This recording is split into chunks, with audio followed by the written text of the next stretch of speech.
Yes, we were. We were in the stairwell. Cool. Freaking out. Refuge in the stairwell. Let me see here. And Gorath you were down a few points, right? Yeah, I think I was down to 3. Yep, down to 3 hit points. Whoa, okay. Okay. Well, I can cure, can I not? Let me see.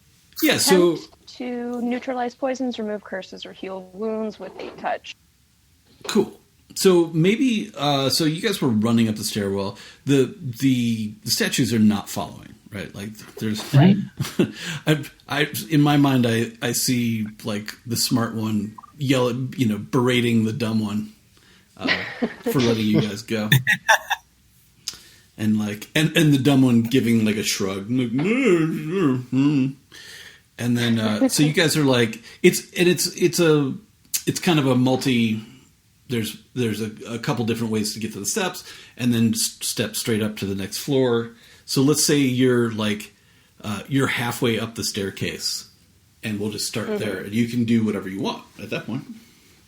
So I'll leave it to you for curing or planning or whatever you want to do. Well, I'll definitely give the curing a shot. How many hit points do you have total, Gorath? 8. 8. So yeah, let's go ahead and roll for a cure. And so this is something we haven't done. So cure, you can attempt to neutralize poisons, remove curses, and heal wounds, right? With a touch. We haven't actually decided because that's all the rules say, right? So it's like that's right. So attempt tells me that you have to roll for it, right? And so. But, like, what would that mean? What would it mean if you tried to cure and you failed to cure, right? That's a good question. Yeah. Or does attempt mean... I would assume an attempt is sort of you try and it fails. I don't think there's an indication that something negative is supposed to happen. I would think that would only be the case if it were a major heal. So let's say you're missing an arm or something. Right. And you fail, they have 2 left arms now or something like that. But if it's just a minor wound... Just pull a Gilderoy Lockhart on him. Right. So let's see here. Cure. You can attempt to neutralize. Okay, so cure... is a special ability. So and then the rule. Sorry, I should have.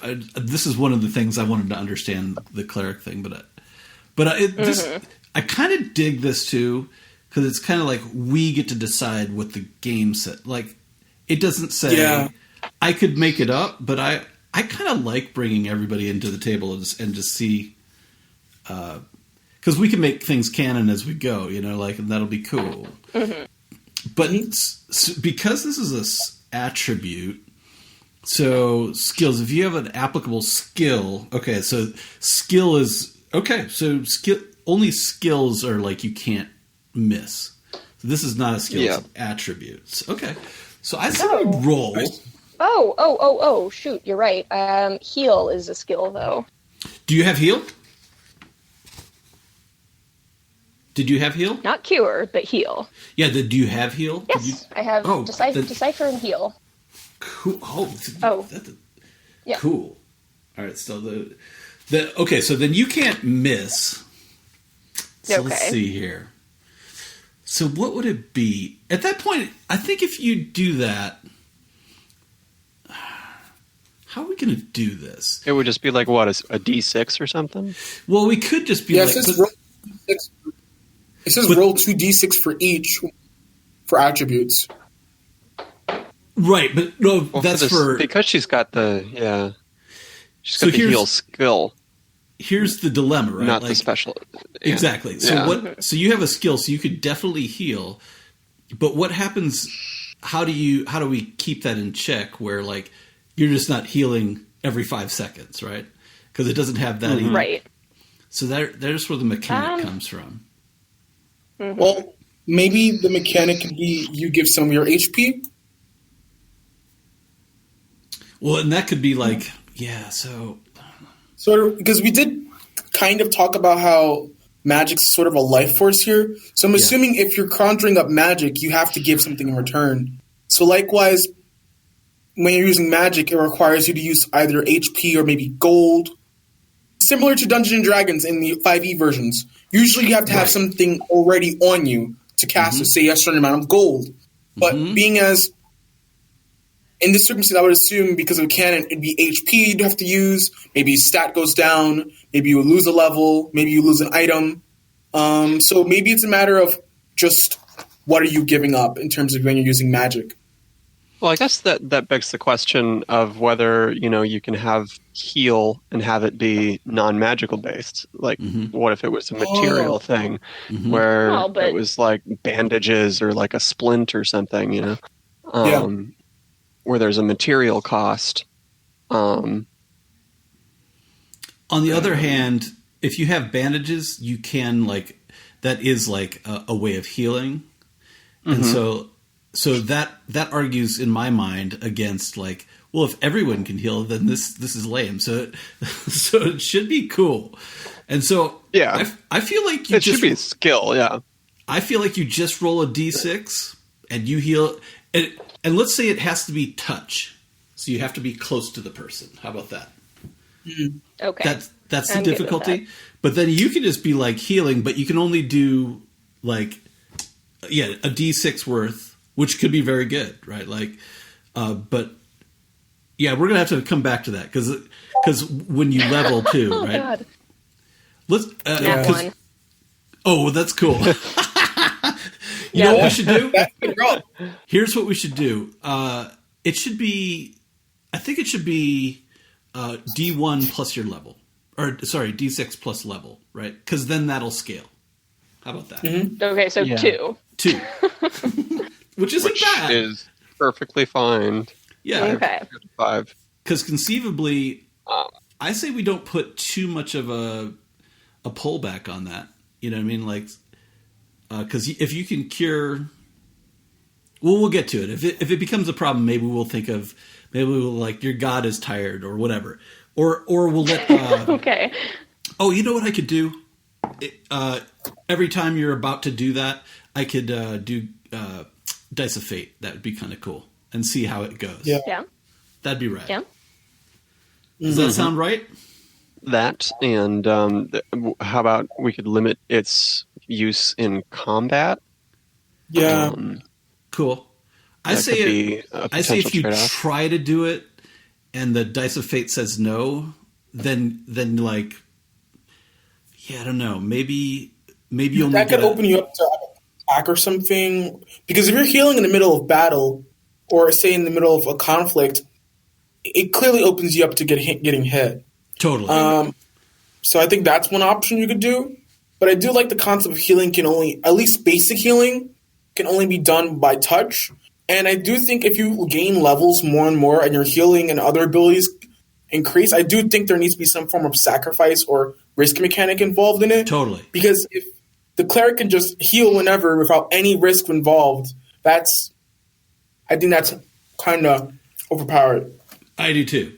And so, and there's not necessarily a turn-based system. In this case, it's basically on me to focus the camera on each of you because if someone goes too long, I'll just cut them off. I'll be like, hold on, we're on you now. But that's your turn then too. So there's that. So that's kind of should keep it in check maybe.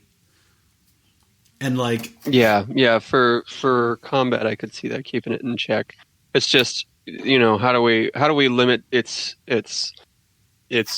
total uses so it's not just we get in combat and the turn order limits it, but then out of combat it's not just kind of heal spam. Yeah. I think I really like the Die of Fate thing where okay, if you can heal a little, but maybe then it's not like it'd be like you got a 7 maybe, right?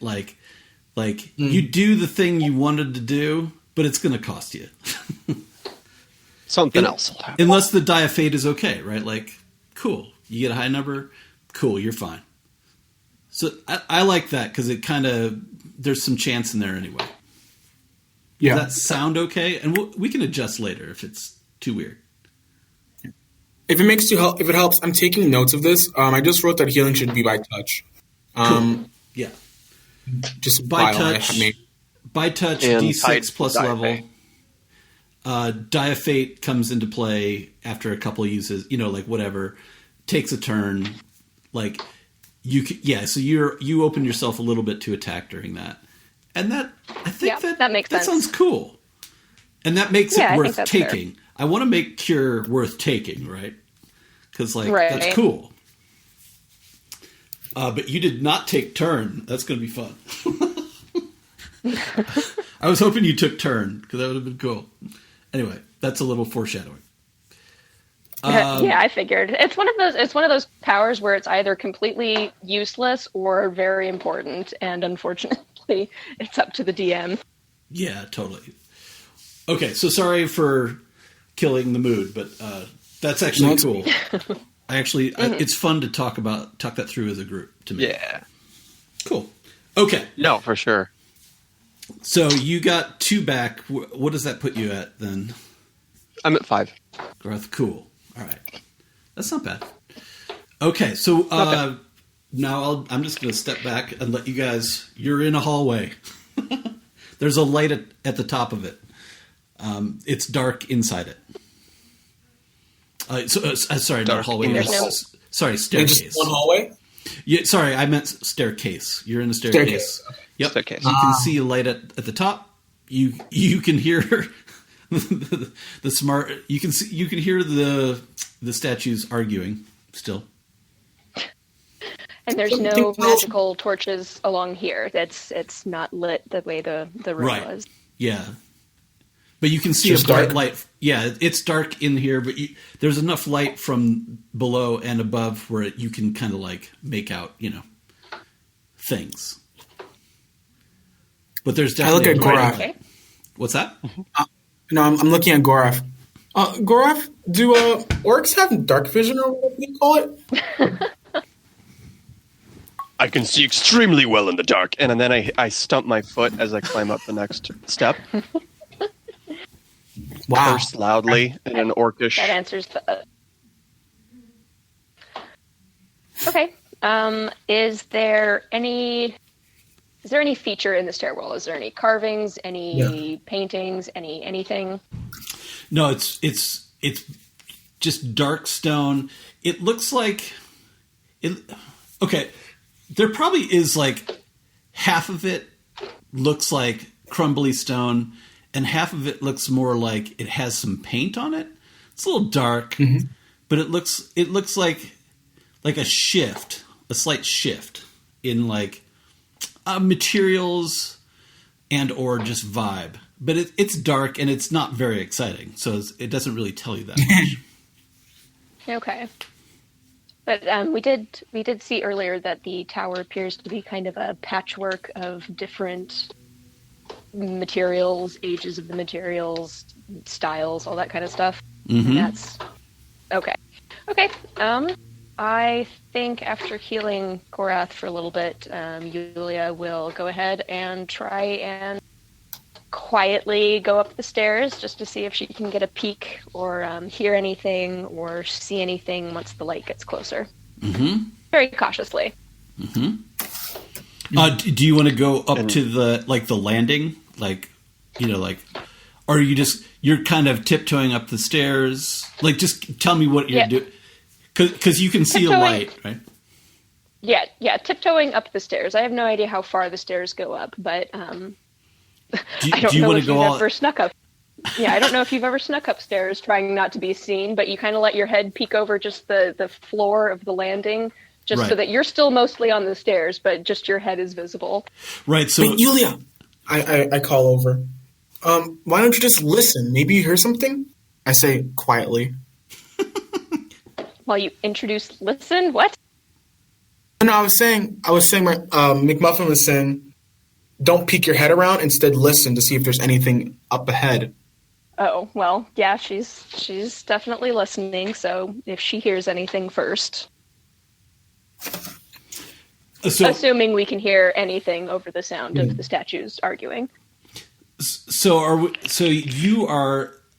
you're more than halfway up the steps, is what you're saying? Yes. Okay. So I'm imagining the camera is faced towards the is up at the top of the stairs, facing the stairwell, and Yulia's head is just kind of barely coming into view, just popping. Yep. Okay. Cool. Yep. Exactly. And do you say anything? Gorath will be close behind. Okay. Yeah. Following McMuffin. McMuffin following. Okay, McMuffin's in the rear. Okay. And so and I forgot that I have... Sorry. Go ahead. What do you have? I have awareness. Ooh. Or is it 2d6? To roll awareness? Skills... Yeah. 2d6, yeah, it's 2d6. Yep, 2d6. So let me put another one in there. 7. Cool. So what is it you're looking to be aware of? My surroundings. I will use my orc ears. Mm-hmm. What do your orc ears hear? That's what they hear. Thank you. So you don't really hear anything, actually. It's very quiet. Okay. I mean, if you're, you kind of turn an ear down and you hear the statues grumbling. Maybe it's turned into one of them's hitting the other one, so you can hear just like a stone on stone sound. But from the top, there's really no sound. Okay. Well, as I'm behind Yulia, straining my ears, Gorath is going to involuntarily just fart just a little bit. Nice. Just like a... And then, there'll be, a pregnant pause, and it'll be like, what was that? Gorath! Oh, Gorath! What are you like? No, it wasn't me. It was the tower. Do I need to have... Well, now that we have... The sounds of the tower. Now that we have extra motivation to get the fuck out of the stairwell, I think Yulia will proceed forward. And what can she see other than the light? I'm assuming it's coming from a doorway or an archway or something like that. Cool. So you peek your head above, and you can see it's weird. You can tell it's like a kitchen / dining room. So you see legs of a table, and you see some boots at the table. You could, but that's pretty much all you can see because it's kind of blocked, and it's you just see a corner of the table but you can see you can tell that there are countertops and that sort of thing, and there's pots and pans over to one side, and you definitely see a pair of boots and table legs and a tablecloth kind of thing, and that's really all you see. Until you walk, because I'm assuming you're still just poking the head. Probably. Right? So you're your head is at foot level, was what I was describing. Yep. Cool. But you said there's no sound coming from it? No movement, no talking? Yeah, it's weird. It's oddly quiet. All right, well, I will go up a little further then, and probably get most of the way onto the landing unless something strikes me as, okay, maybe we shouldn't go forward yet. Cool. So maybe you're on the landing, and I'm envisioning it's got it's basically a doorway. Maybe it's arched, and and it has enough where you can kind of peek around the corner a little bit because it's not because this is probably an open door, they probably should be able to shut it. You can't see the door, but whatever. And so now you're a little higher, and maybe you're angling yourself, and you can see you can see more kitchen. So it's clearly a big kitchen. Like this is the kitchen, and you can see a big table, and clearly this is where you eat as well. So it's like an eat-in kitchen or a dining room / kitchen. And there are 4 skeletons hunched over on the table. They appear, dead. And they are covered with loot. Just like I look at Yulia. Yep. So I look at Yulia and Gorath. What exactly are those white things? They look like humans, but they're not. long, awkward pause. Those is people that's not alive anymore. Eloquently put. That's not true. My mom said people are full of candy. I'm not. I mean, I've seen the insides of a few people, and I mean, depending on what they had for dinner, you might find candy, but typically it's mostly just red and other weird stuff, like tubes and like little balloons. Well, that's not pleasant. McMuffin looks at the 4 skeletons. Do you think we should even bother going near that treasure? If there's 4 dead people, quote, quote, I think we should probably just keep going. Well, I just, don't have what they had. Mm-hmm. Yeah. Wait, can we from where McMuffin sees it, does he see anything in particular, say a necklace or particular jewelry or anything like that, or just is just gold? So you're peeking around Yulia's. You guys are all at the top of the stairs, is what you're saying? Yep. Yeah. And kind of craning your neck to see what the hell is in there, and taking a look at the table. Yeah, cool. Yep. So the skeletons are, they're literally laying on the table, just they're how they died. And then, the table is covered with loot. There's a couple of things that fell on the ground. But you can see necklaces. You can see a couple of vials. It looks like there's some scrolls. And bunches of silver things, Something tells me that those people aren't too happy about us being here. I'm deeply suspicious of, obvious bait. Obvious bait is obvious. So... Are them shinies on those people? Looks like it. Don't touch the shinies yet, Gorath. Why can't we touch the shinies? Because the shinies are there to be shiny, and human beings and apparently orcs we're kind of like magpies. It's like putting a worm on a fish hook. Mm-hmm. Oh, that makes a lot of sense then. So that's a tricky trap. But as a cleric, shouldn't you send them off or something? I mean, isn't it your duty? So maybe we should just send them off.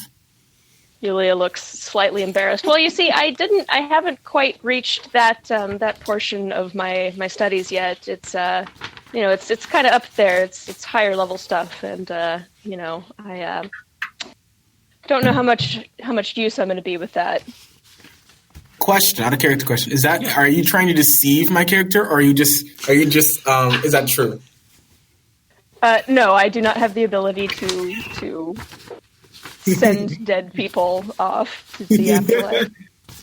Okay. We could give them an orcish burial. That just means we have to eat them. Well, I mean, if you feel like eating a bunch of desiccated corpses, I guess would be my guess. I mean, bones is nice. I mean, maybe in a soup. Right, Yulia? We do have a kitchen. That is the best part. But I wonder if whatever they had that made them dead would also get into us. Typically, we don't eat people that have been poisoned. But you eat people? Well, I mean, orcs. It's a sign of respect, and you also get to absorb the power when they die. I think I asked too much. Yulia, what were you saying before? I say we find the biggest pot that we can and just make a nice skeleton soup and delicious. Close the lid very, very tightly. I see. That sounds simple enough, but I have one more question. So, well, in books, I've seen skeletons come alive. How do we know these aren't going to come alive? Well, the plan is sort of make it so that if they do come alive, they won't be able to get at us. Well, use alive skeletons. Gorath's got a good plan, too. Well, I got an idea. Why don't we just throw a rock at them? If they move, then, hey, then we can just run like we did before. That was easy. I mean, you're welcome to give it a shot. Just in my brief experience, most magical traps aren't set to be sprung by somebody throwing a rock at them. But you won't know. Gorath will think it's always a good time for experience. Yeah, and always a good time for an experiment. He's just going to take his hand. Sorry? No, my character says, isn't that what a journey's for? About experience and luck? You are absolutely correct, young man. Go for it. Gorath is going to take his hand and just like punch into the wall and grab a brick and then just throw it. And I'm going to roll for that. I have athletics, so I figure that could maybe go for that to help. I mean, what are you trying to do with this brick? Toss it at the skeletons. That's an 11. That's a full success, isn't it? Yeah. Well, and an 11, and this would be more dex because you're throwing it. But you totally. What do you want to do, and what does it look like? Describe it. So like I hear him talking about getting a rock, and I'm like, yeah, that's a good idea. But I don't see any rocks in my immediate vicinity, except for in the makeup of the building itself. Excellent. So I just kind of like punch into the nearest stone surface and just like grab some brick and mortar or whatever the thing happens to be made of and just kind of rip it out of there and get this chunk of rock and then just like hurl it at the nearest skeleton. Okay, and you're amazing. And you're that is awesome. You're aiming for the nearest skeleton's head or something, whatever, doesn't matter. Center of mass, whatever's exposed. Okay, cool. So you do hurl this, and it knocks the skeleton closest to you. I'm assuming the table is long ways, and there's 4 of them sitting around it, hunched, like they may have been counting the loot, right? Mm-hmm. You bap the one closest to you in the head, and nothing happens for a second. But then that skeleton's head pops up, and it turns around, and it's got a big cigar in its mouth, and it looks at you, and it's like if skeletons could blink, it's kind of like you think it's trying to blink, like it's surprised to see you. It turns to the other skeletons, and it says something. It sounds like a chipmunk, like Alvin and the Chipmunks, like. Can all of our characters hear that, right? Yep. And then all of the McMuffin hears the sort of. Oh wait, are you not finished? No, right? Go ahead. You can act. McMuffin hears this, and he looks at Yulia and Gorath. He says, "I know what they're saying. It sounds exactly like what the Chipmunks would say back at hometown. Mm-hmm. I think this is where I come in. Don't worry, y'all. I got it." My character, McMuffin, jumps up onto the step, revealing himself, and he says, and he responds by clicking back of his teeth, as what a chipmunk would do. Cool. Would I roll for that? Roll for that to see if I actually understand that? If I'm actually speaking their language? Do you want to roll to see if you can understand them? Or do you want to speak? Yeah. Yes. Both. I'm not sure. We'll try. Well, I mean, you're probably not... Okay, go for it. So you can... which one do you want to roll for? I want to roll to understand. Okay. I would think that's wisdom. So roll wisdom. Shit. Fuck. That's -1. So I roll. Oh, fuck. Damn. Ouch. I'm just imagining Dory trying to speak whale. 1d6? Or 2d6? 2d6. Mm-hmm. Okay, and I take the lower one, right? No, you add them together. Added together. 9 isn't bad, but so it's really an 8, but it doesn't matter. So because you had -1, right? Yeah. Okay, so you got an 8. Okay, so you actually can kind of understand them. It seems like to you, you're like, oh, they're just talking really fast. Oh. But that's, you couldn't really catch it, but like, you're like, he said something to those guys, and he's speaking a language we understand. It's just too fast to really grok. Understanding that, I look back at them and say, I understand what they're saying. They just speak really fast. It's kind of like what I do when I'm on coffee or something, if there's such a thing as coffee in this world. Okay. There's coffee in every world. Thank you, Gorath. I look back at the skeletons, and I'm going to try to respond back saying, I come in peace, or hello, in a clicking sort of fashion. Should I roll for that or no? Or no, you don't have to. You can just do good. that. Yeah, that's cool. Just demonstrate to us how it goes. Yeah, exactly. There's sort of how does a chipmunk sound? I'm going to look it up right now because I'm trying to remember how it sounds. Like, hey, Dave. Yeah. Okay, that's Hello. exactly what you heard.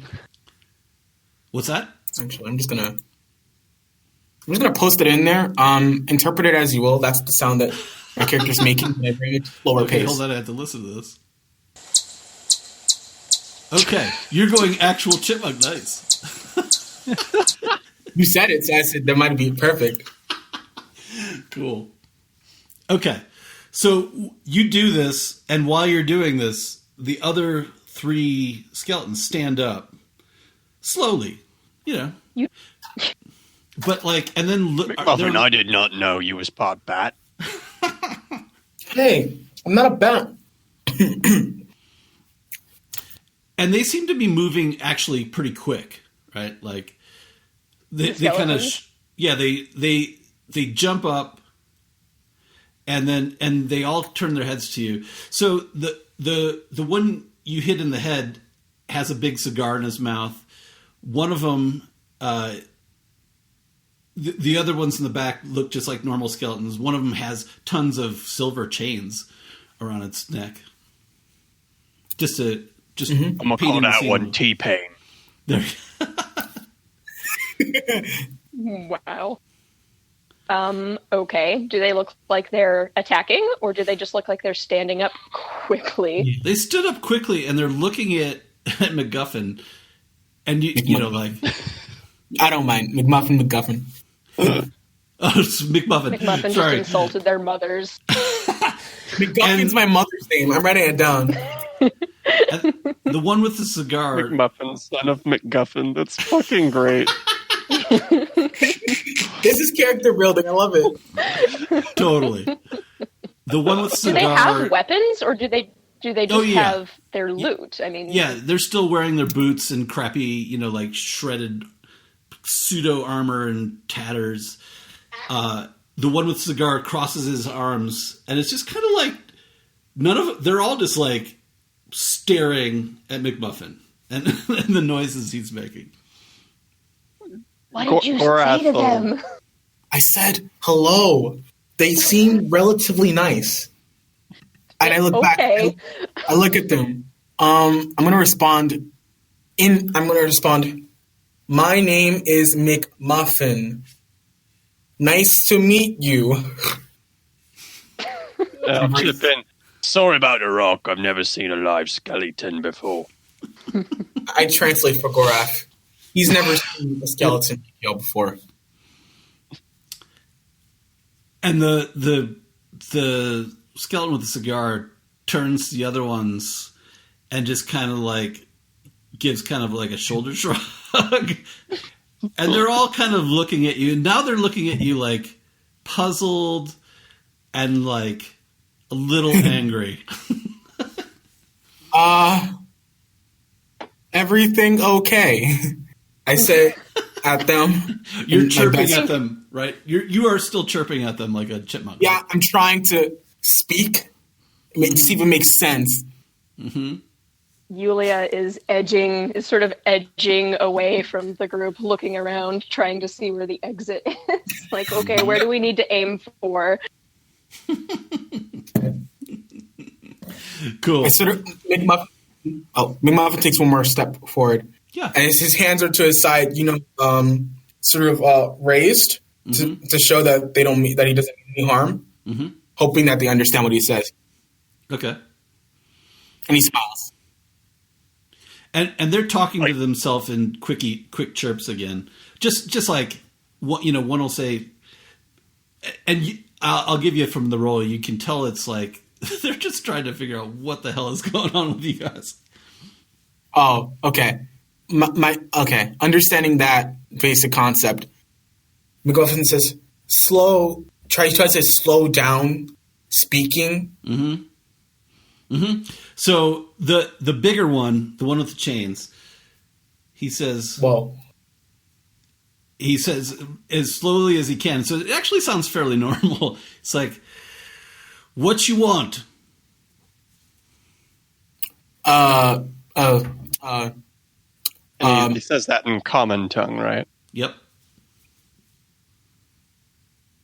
He probably said it like, what? Just like the statues. What you want? In chirp or in common tongue? I'm calling this language chirp. I don't know what to call it. Common. Common? Oh, so all of us can understand. Mm-hmm. Okay. Well, we were looking for the exit, we're looking for the next place to go to here. Could you help us? Ask them if they know where the lady of the tower is, or if she's here. In Chirpish, I asked them, where is the lady? Lady! And, my character sort of just being a kind of an asshole in a pre-17, sort of does the shape of what a lady would look like. So he's lady. And they look at you, the chirping, and they're like, they still look very perplexed. And then they're like, you can tell one of them says, quickly again, like in like chipmunk speak, what the hell are they talking about? And then the one with the hat comes forward. He's got like this crazy brimmed hat. Are they a pirate? Not like a pirate, like almost like more like an old school baseball hat, maybe. Oh, just more, like a big front brimmed hat, and he has like tattered leather armor and the whole thing. And he starts chirping back at you like a chipmunk. My character sort of brightens up because he's realized someone actually understands me. And for some reason, he kind of quickens. He starts talking really fast in chipmunk. Mm-hmm. Just a little bit faster because he doesn't. Yeah, he just starts speaking very fast, saying, "Whoa, you understand me? That's so cool! Whoa!" And he just sort of fanboying out. But still in chirpy or in common? Yeah, sort of chirpy, but now it's really rough to understand him because he's speaking too fast, and it's not actually very fluent. Right. So like a very excited chipmunk. Right. Yes, that makes perfect sense. And so the skeleton with the hat, he starts like he puts his bony fingers up to his mouth and and like tapping it, like, moving his fingers and chirping even more so, like, and almost like dancing, chirping. And now the other skeletons are looking at him, and you can tell they're laughing. Gorath is going to raise his hand, like in the midst of this. He's just going to straight up like raise his hand and like waiting to be called on. Yeah. Yes, Gorath. Yeah, Gorath. What's happening? That is an excellent question. I look at the skeletons. Yeah. What's this place all about?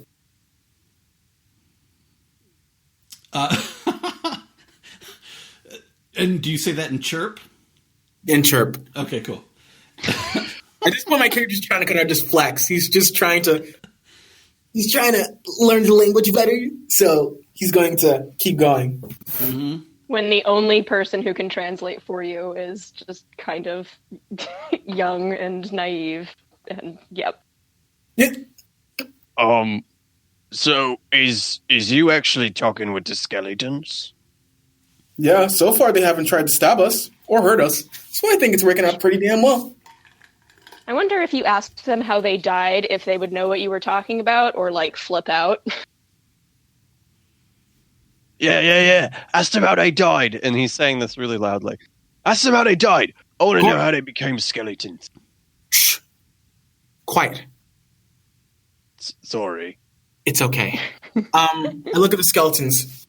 Did it, before, quite out of character question, did they ever answer other questions or no? Or were they just humored by us?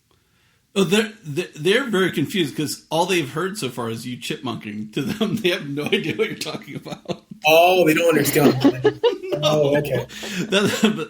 That's why the guy in the hat, and the guy in the hat is just doing it back to you because he thinks it's hilarious.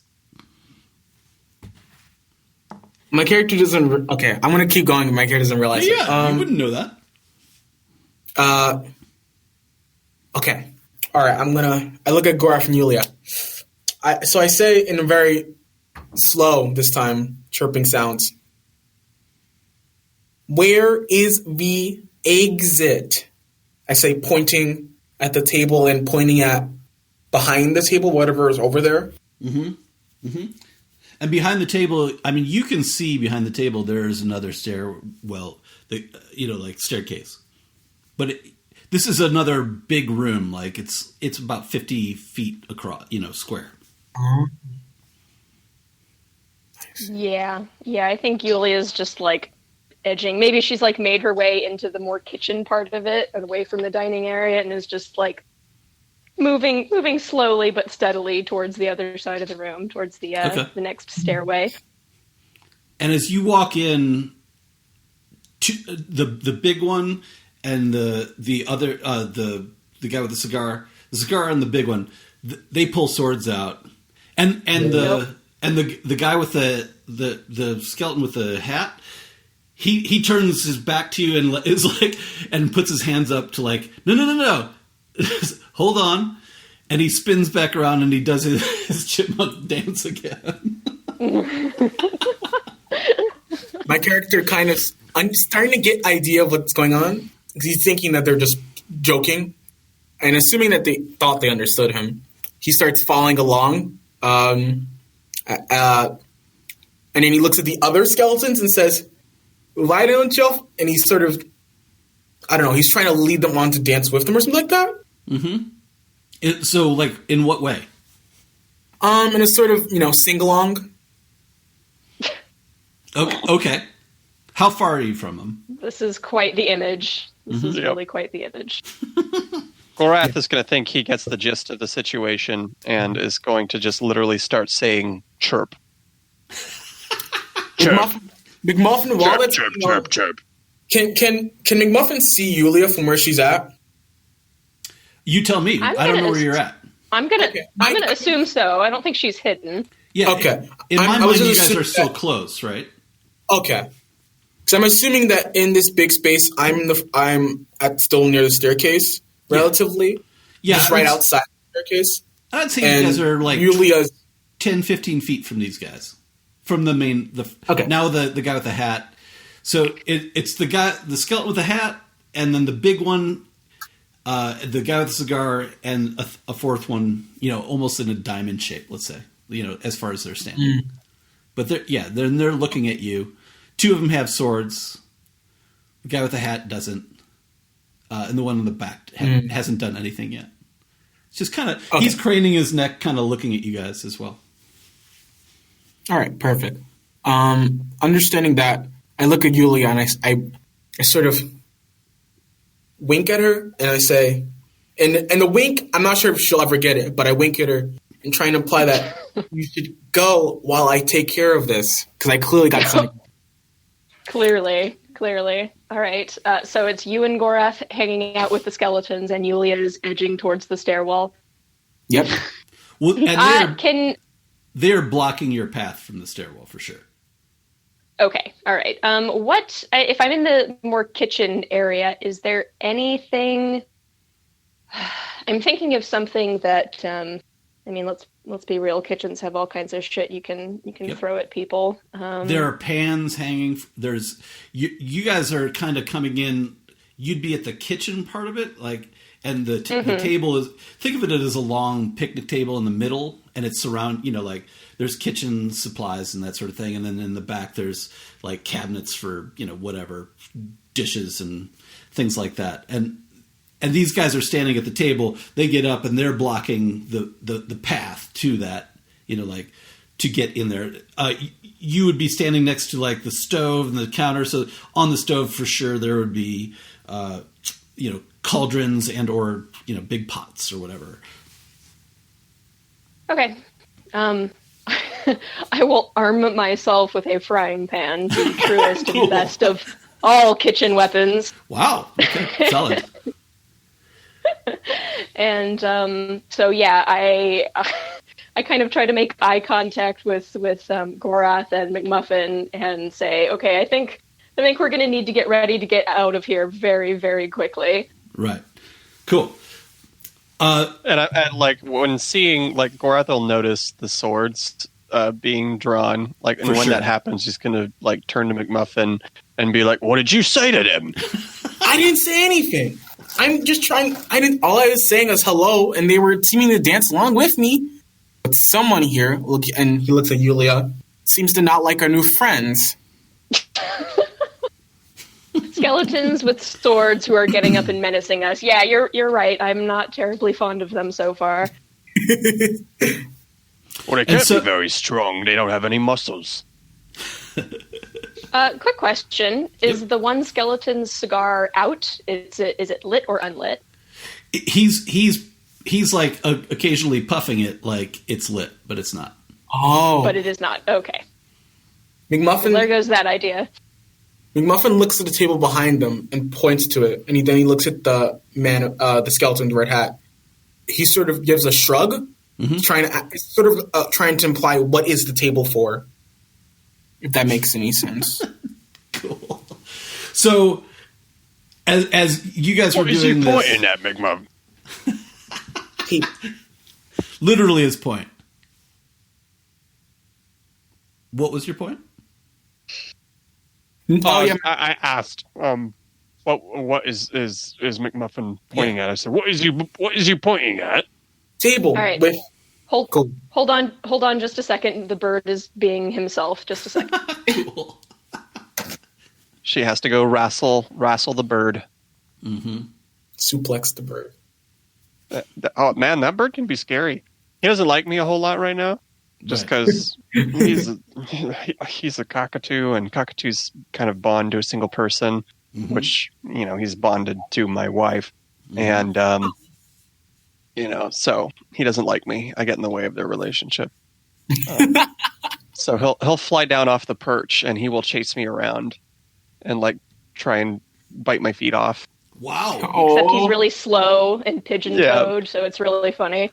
That is funny. And he's like super loud. Like I'll try to be sneaky, but we've got hardwood floors, and so you just hear this tick tick tick tick tick tick tick. And you'll see his little white head and an umbrella pointing out, and it's just.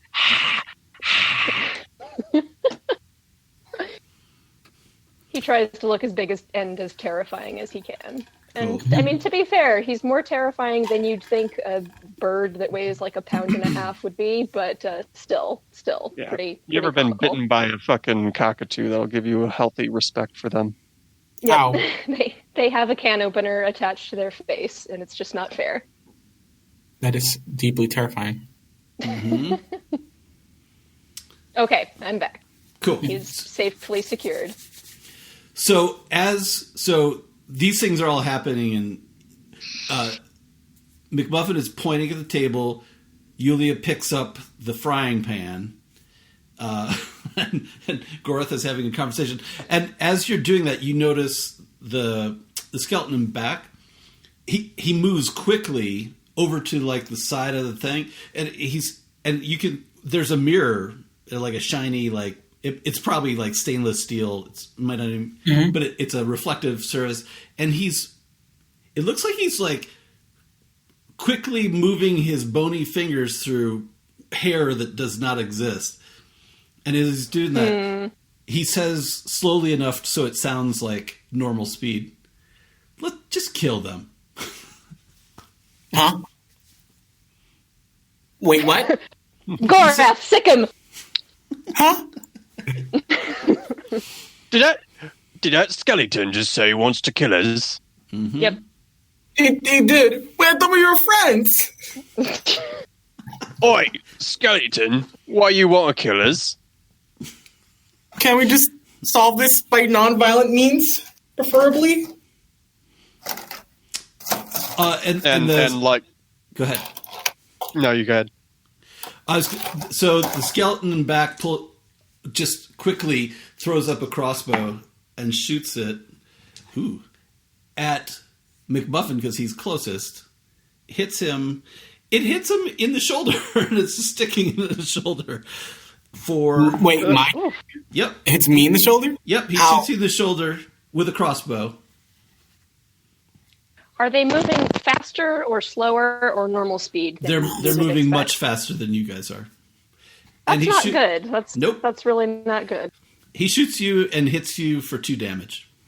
Ouch. If you have armor, take that armor off. Let's see here. Do you just subtract your total armor from whatever damage you get, or does it subtract from their roll? Okay. Yeah, so whatever their roll is, it's N amount of armor less, which I think is great. Okay. That makes perfect sense to me. Mm-hmm. And it did 2 damage? So it did 1 damage. All right. Cool. So you got 1. And he's already almost reloaded that. And the other ones have all spun around.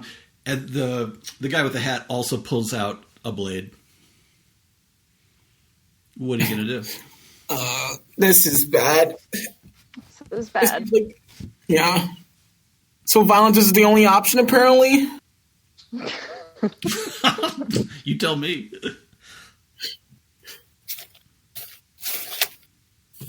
I look at Yulia, and I look at fortunately, the armor had stopped the arrow from going all the way in and destroying my shoulder. So my character's sort of learning from, I don't know, Boy Scout. I'm assuming there's a Boy Scouts back in his hometown. Mm-hmm. Sort of breaks the arrow in half that's inside him. And then he looks at Gorath. He says, "Gorath, sick him." And he says, he sort of makes a swinging animation to have Gorath go ham. Go ham. Okay. Yep. Okay, so Gorath will be like, "All right," and pull out his axe and just start walking slowly and semi-confusedly towards the skeletons and be like, "So is we fighting or what?" "We're fighting," I say, pointing at the arrow in my shoulder. Definitely fighting right now. I'm just still confused because I saw you guys was talking weird to each other, so I don't know what you said. I don't think I knew what I said either. Now stop talking and just punched him or something. So Gorath will walk up to the nearest skeleton and kind of like do like a shrug and then attack. Cool. Which is 6. Oof. That's not good. That's a miss. Yep. Our rolls are just wonderful today. And that's with your strength? Did you add strength? Oh, +2 strength, so that's a 8 actually. Yep, cool. Okay, that's better. And so describe your hit to him. How do you do? What do you do? It would just be like a horizontal just slash with the axe going for like rib cage spine area. And I assume this is the furthermost, so this is the guy with the hat? It's the one closest to me, so whichever one that is. Well, the guy with the hat was the closest to the party, let's say. Yeah. Okay. Cool. So yeah, that one. I guess the one who was chirping. Mm-hmm. Yep. So roll damage. All right.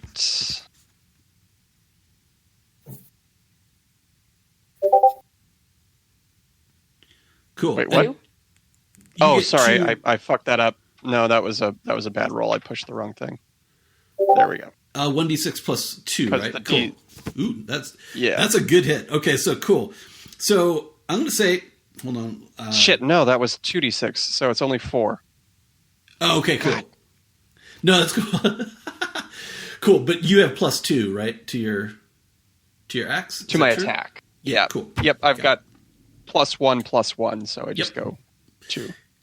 That's what I thought. Cool. So, hold on. So, down 4. Cool. So cool. You do a huge swing, and it just kind of breaks them in half. Like, not fully, but like bones go flying, right? Like one of them lands into the pot like it's stew, and there's a couple more bones just go to the floor. And then and then he charges you like and just jumps on you and grabs onto you and is like screaming in like chipmunk, like shaking his head around and around and around, and he bites you. Oh, and he bites you for 1 day. Two. But you have armor, right? Yeah, I've got 2 armor. Oh, so he bites you into your armor and gets nothing. Is it the one with the hat? Yeah, that's the one with the hat. Okay. While Gorath is drawing aggro, I think Yulia is going to duck behind the counter and start rummaging through the cabinets and things like that, looking for high-proof alcohol. Wow. And... Wow, that's good. Cool. Okay. Something flammable, you mean? Something flammable. Cool. Let's do that. And presumably a flint striker of some kind. And a piece of towel. All things that should be in a kitchen.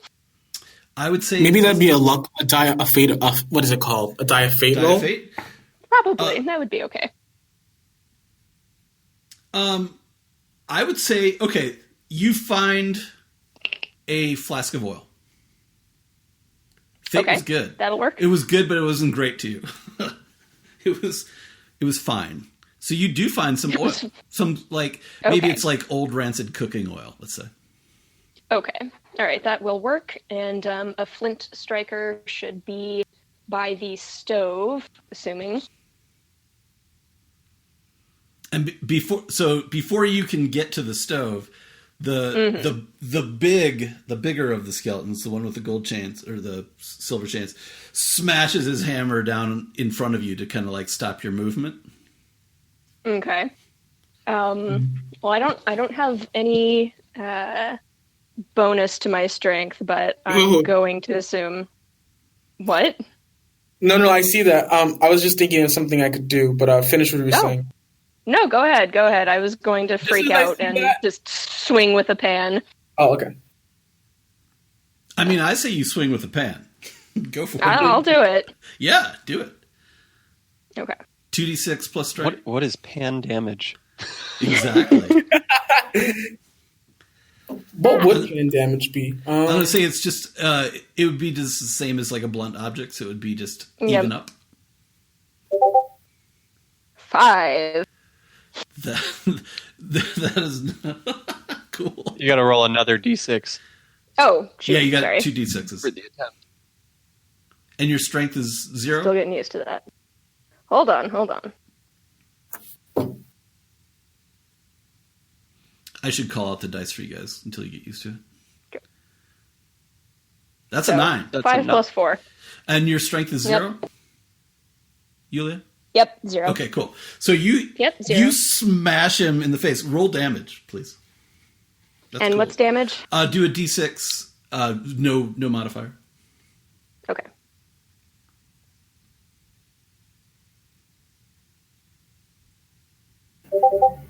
Cool. 2. Wow. So, cool. So you take your pen and you smash him in the head with it. I mean, and it's probably an overhead because he's probably taller than you are, and you're just like you're coming down. You've got the thing of oil, so it's not with 2 hands. Or it would have been a better hit, right? Like because you're holding you're holding a thing of oil, like a bottle of oil, and you slam him on the head, and his gold, his silver chains like flap up from the hit, and he takes the 2. Hold on one sec. But then, and what did you roll? What did you roll in that? Sorry, that was a 9. Which you rolled a 9, right? Okay, cool. And so he does that, and he kind of pushes you back. Quickly, like you don't even no damage, but these guys are just moving a lot faster than you guys are. Just like you were moving faster than the statues. Yeah, I'm sure Yulia is quite happy to scramble backwards, so she's good with putting some distance between them. Yeah, he has that look on his skeletal face, like you can imagine, almost like Coyote when he gets hit by the pen. Like his lack of nose is broken, and he's like he's touching his non-existent nose.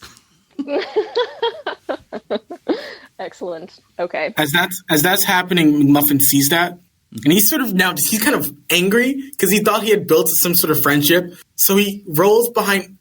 What's the closest cover? I assume cover would be the table, right? Sure, you could jump under the table.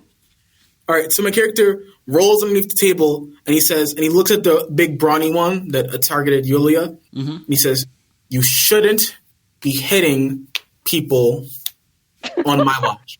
And he sort of pulls out his slingshot, and he readies a shot with a rock, I'm assuming, or actually, are there any bricks around? Any loose bricks? Only the one that Gorath threw. Sure. All right. I grab the loose brick and I lodge it into my slingshot and I shoot it at the big brawny one that's targeting Yulia. Right at its head. Cool. 2d6 plus dex. Yep. 2d0. That would count as my short bow, so yeah. For sure. 2d6 plus dex. Plus 2. Oops. Oh, that's really bad. No, that's super bad because that's a critical fail. Yeah. Even with my stat, it's so bad. So that falls. The brick is really heavy for your sling, and you whip it at him, and it goes up. And it bounces off a thing and hits you in the head for 2 damage. Oh, that's 1 damage of armor. Yep. So you're 2 down, I think. Is that right? Yeah, I'm now 5 HP. Cool. Twinsies. And while you guys are doing that, the guy in the back has his crossbow, and he shoots it at so the guy with the skeleton with the hat is currently on top of Gorath, like with the missed bite, right? So Yulia is probably a solid 5 feet back from the big one who had pushed her. McMuffin has a brick on his head. And the guy in the back shoots at McMuffin. 79 hits him for 3 damage. So that's 2, right? Mm-hmm. So you're down 4. Yay! But wait, aren't I under the table? Well, you stood up. So okay. This is your critical fail.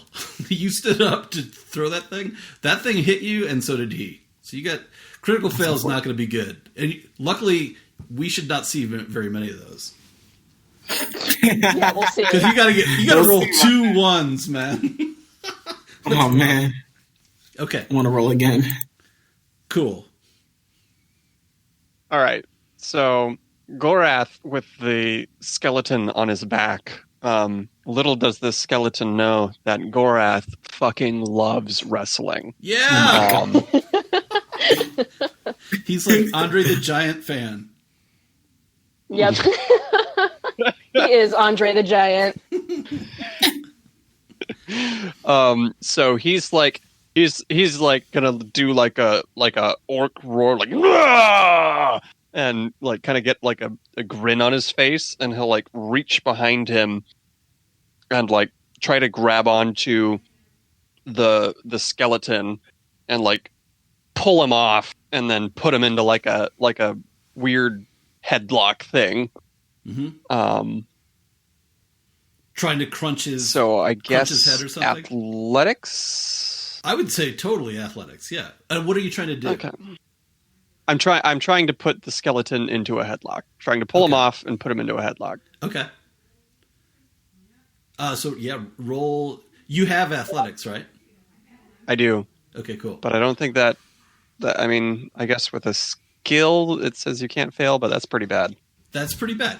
But so here's what so you've got him in a headlock, and he's kind of like punching you.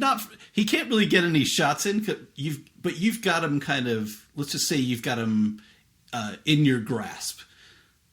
Okay. Haven't quite managed to get my arm around, like figure out how a headlock works on bones. Right. Well, his head is probably like he's probably trying to bite your shoulder. Right? Like his head is probably under your armpit, but like his neck, you've got his neck by your armpit, and his head is out there, kind of can't quite gnaw on you, but is trying, like chop chop chop chop, like it's creepy, right? Like his eyes are looking up at you, and he's probably like he can't spit on you, but you almost feel like he's trying to. Okay. And he's shrieking at you in Chipmunk. All right. Go for it. He said something to me? No, he's just He's just screaming chipmunk. Chat, chat, chat, chat. The same bullshit chatter. So he sounds like an angry chipmunk. Exactly. Well, let's see. We're facing skeletons who are at least as well armed as we are, and they're much faster than we are. So I don't know about you guys, but I'm out of ideas. Unless I just want to go over to the table and start smashing their stuff, just out of spite, pure spite. I look at. Are you saying that? Do you saying it out loud, Yulia, or are you just? No. I'm thinking out loud. Which is totally cool. Well, do you actually like have weapons, or? I do. I have two punching daggers, but they're close combat, and yeah, I can certainly use them, but I would have to test out and see how effective, slicing weapons are against literal skeletons. Well, you were willing to give it a shot. You were definitely standing very close to. Wait, Gorath, are you still down hit points? Yeah, I'm at 5. So you do have that. Oh, if only you had taken vision, you could have drank holy water and communed with your deity. That would have been rad. Yeah, how long would that have taken, though? Am I just communing with my deity in the middle of the fight? Everyone's just standing waiting for me? Yeah. Hold on, you guys. Time out. Who says... Who says communing with your deity is done in real time? That's true. That's true, but kind of a moot point right now, since I can't do that. It's cool. But you, in your left hand, I'm assuming, you do have some oil. I do have some oil. I want to try to look around and see if I can find a flint striker, but I have to deal with the skeleton. So is there anything immediately obvious, or would I have to dig through some more stuff to find it? You probably have to dig, but did none of your comrades have like a candle or some sort of... Did anyone take candle? Good question. I will ask them. I did not take any candle. Well, I left the magic stick downstairs. the magic Clearly, torch, you had a way of lighting something. That was magical light. Magical, what's it called? The magical fire that was in the candlelights, I believe. Right.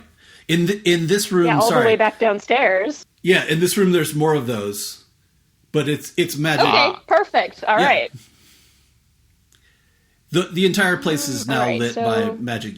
So essentially, let's just say your entrance in that turned on the lights, turned on all the lights for, at least these 2 levels, let's say. Okay. What's the nearest light source candle to me? Is it within reaching distance, or do I have to run for it? No, it's on the wall, just like it was in the downstairs. They're like, and it's a big hall, right? So like they're evenly displaced around the thing, but it is a magic light. I'm not sure what it'll do. We'll find out though. All right. Well, what do you think, guys? Should I burn one of the skeletons, or should I burn their stuff and see how they like that? Burn one of the skeletons. There's only 3 skeletons, right? About 4. There's only 3, but I only have 1 flask of oil, so we're supposed to be dealing with 2 there are 4 skeletons. Okay. And Gorath, while wrestling and struggling with the skeleton in his arms, is going to be like, "Yeah, burn him!" Cool. I agree with Gorath on that one. Hit a skeleton. Sure. So what are you trying to do? Yeah, burn this. I can't hear you. Hello? I can't hear you. Can you hear me? Yeah, I can hear you. Okay. Who can't you hear? So was that a burn? I just heard McMuffin make a sound, but I couldn't understand what he was saying. Burn the skeleton. Oopsie. No, cool. Alrighty. I chuck the flask at the one who isn't attached to Gorath and is closest to me. So the one with the hat, I think, and the hammer. No, the hat's on him. The one with the chains and is the biggest of them. Okay, I'll attack the guy with the chains. He's the one who I hit with the pan. So yeah, I'll go ahead and chuck the flask of oil, and cool. Assuming that it's made of glass, it will shatter, and if not, I will have to take the cork out or whatever and throw it at him like that. But cool. Let's say it's glass. So roll 2d6 plus dex. Okay. And my dex is 9 plus 1. So 11 plus 1 is 12. Sweet. Boom. Cool. So it splatters all over him, and he's drenched in oil. So that's cool. All right. So now I grab a candle and chuck the candle at him. Do you have a candle? Do you mean the I think she means like one of the ones on the wall. Oh, okay. So maybe you can't. I'm assuming. Yeah. Okay. Gotcha. So let's say these sconces are pull downable. I mean, we didn't really talk about it, and I didn't describe it well. So you throw this, and you kind of hop up on the stove to grab one of the sconces off, and then let's say roll me another 2d6 plus dex. Let's throw that. I'm assuming you're throwing it at him to light him on fire. Yes. Or do you want to just run towards him and stab him with it? I think that would be better, but then I would have to walk away very quickly. So go forward and light him, and then back up. Okay. So if you're going to go forward and hit him with it, roll strength. If you're going to throw it at him, roll dex. Your choice. Well, my dex is my better. Yeah, my dex is my better cool. attribute, so I'll go with that. So 2d6, another 11 plus 1, 12. Cool. Sweet. I'm good with that. With that. Roll damage. Let's see this. Is that 1d6? Yeah. 4. That's good. Cool. And he already took 2. Right. So you throw it. He is currently. So he's wearing silver, like a ton of silver chains that he had gotten from downstairs, and just like tattered clothes, like they look almost like bib overalls, probably, right? Like, and those things just go up in flames because he doesn't look like he cleaned himself very well in life, so he had stains and oils, and and he had oil all over himself. So and they're old and tattered. So he goes up in flames. Oh no, he had already had damage. Cool. So, and you see the silver starts melting all down his body, and he just kind of hot fire. Yes. Well, this oil is. We don't know what this oil is, so it's very surprising. That's true. So that's true. Plus magic fire. Exactly. Yep. Exactly. So the chains are melting down his chest and kind of meld into this one shield, and he just drops to the floor, no longer moving. McMuffin shoots up and says, "Boo, yeah." And then he looks at the one that shot him, and he says, very loud, "Do you want to keep going?" Actually, can I roll for intimidation? Is that a thing? You can try to intimidate him. Sure. Yeah. A boy with a pot on his head. If you want to roll, 2d6 charisma. Okay. Roll 2d6. I don't know if I have an advantage or not. I think I do. What's your charisma? 1. Oh. No, it's 2d6 plus 1 then. You're good. Wait! Oh, I thought you meant it was literally 1. I'm re-rolling. No. No. Wait. Okay. Didn't you have lucky? Yeah, I have lucky, so I'm going to re-roll. No. No. I'm not getting another failure. My God. Is this your second snake eyes for the session? Yes. That's pretty incredible. Snake eyes in a row. But you do have lucky, don't you? Yeah, I'm turning it into a partial success. Cool. Wow. Because that would have been... Wow. That would be tough. Yep.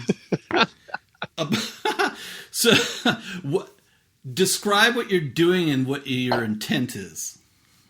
My character sort of... And McMuffin, to whom? Yeah. My McMuffin stands on the table, and he sort of stomps his foot and says... And he points at the skeleton on fire. Do you really want to keep going? Look at you. Look at y'all. Look at yourself. So the skeleton on fire is on the floor. Yeah, he's dead. And he points at the one that is on Gorath's back. Look at them. And then look at me. And he points at his shoulder. Do you really think you're going to win? It's sort of an intimidation tactic. Hoping that he backs down. And he stops actually don't do the guy with the hat because he's currently under Gorath's armpit. My bicep. Yep.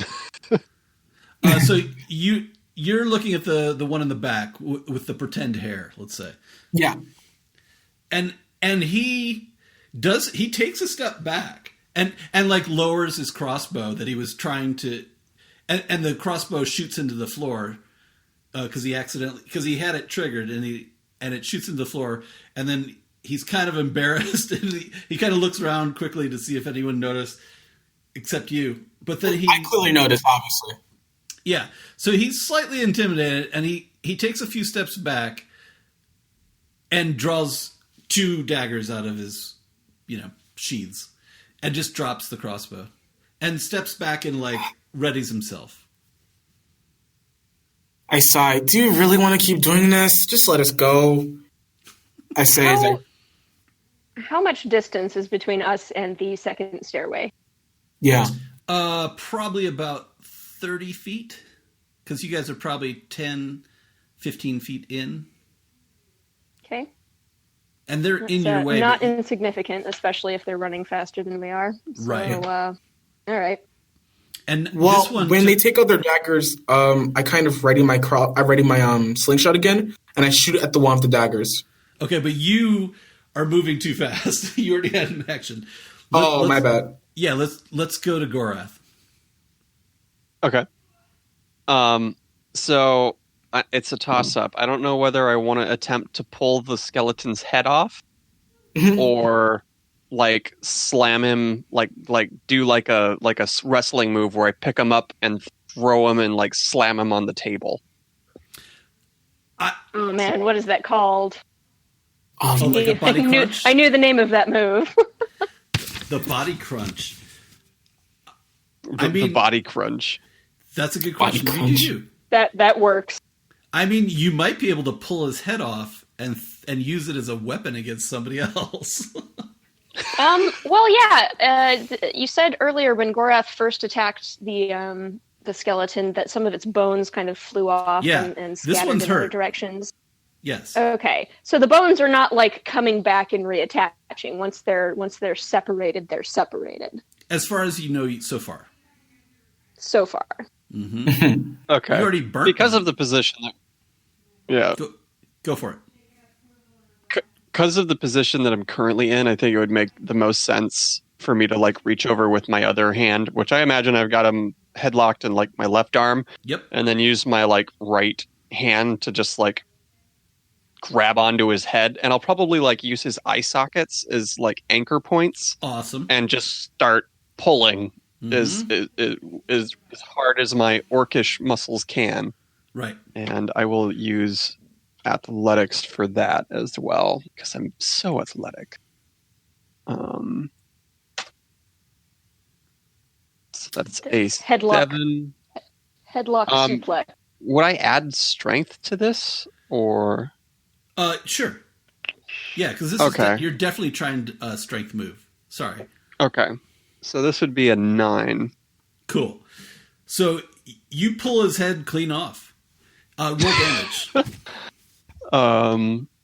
Let's see. What would that be? 1d6? Yeah. Okay. Yep. You pull his head clean off. His body goes limp. And it just falls to the floor. And if you want, because that was a cool move, you can huck that guy.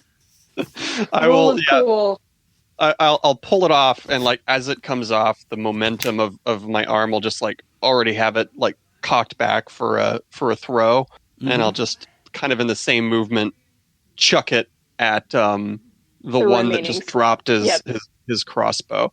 Mm-hmm. Excellent.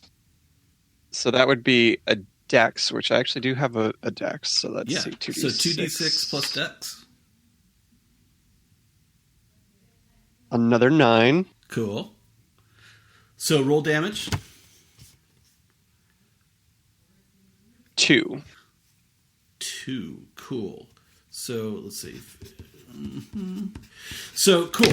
So this is all, the reason you can do this is it's like one motion. I imagine you take both, two fingers, you stick them in his eye sockets, you rip it off, and at the same time you huck it, right, across the room. Like you're squeezing down and you just throw it off of his body into the other guy and hit him for 2. That's a rad move. I like that a lot. That's cool. That's pretty rad. That's why you have a half-orc in your party. He'll do an orcish, war cry. Okay, cool. So I think we're back at Yulia. So Yulia, you've got a burning, smoldering skeleton at your feet, right? You're holding a frying pan, I think, still. You hucked your oil. You probably switched hands. Whatever, it doesn't matter. There's a skeleton just got hit with a skeleton head. Let's say, like 10, 15 feet in front, behind you, to your right, there's the skeleton with the cigar that is also kind of in McMuffin's territory. I think those two are over to your right. I'm going to try to describe the scenes a little better because it's getting a little confusing for everyone, I think. So that's cool. Yep. Gorath has just hucked a skeleton head. And that's what you're doing. So you're free and clear. There's no one really near you. Except, I'm assuming Gorath is still reasonably close to Yulia, right? You guys are kind of together. Because McMuffin had jumped under the table to go, like the other side of the table, right? You're on the other... You guys are on opposite sides of the table, let's say. Okay. I feel like if I made a break for the stairwell, it kind of wouldn't be super helpful just because we still have 2 skeletons and 2 of my party members are still in the room. So instead of fleeing for my life, which is probably what she desperately wants to do, she will go ahead and chuck the frying pan at the skeleton nearest McMuffin and hope to God that it doesn't hit McMuffin instead. Cool. Hope to God. 2d6. I got a pan in my head for a reason. That's true.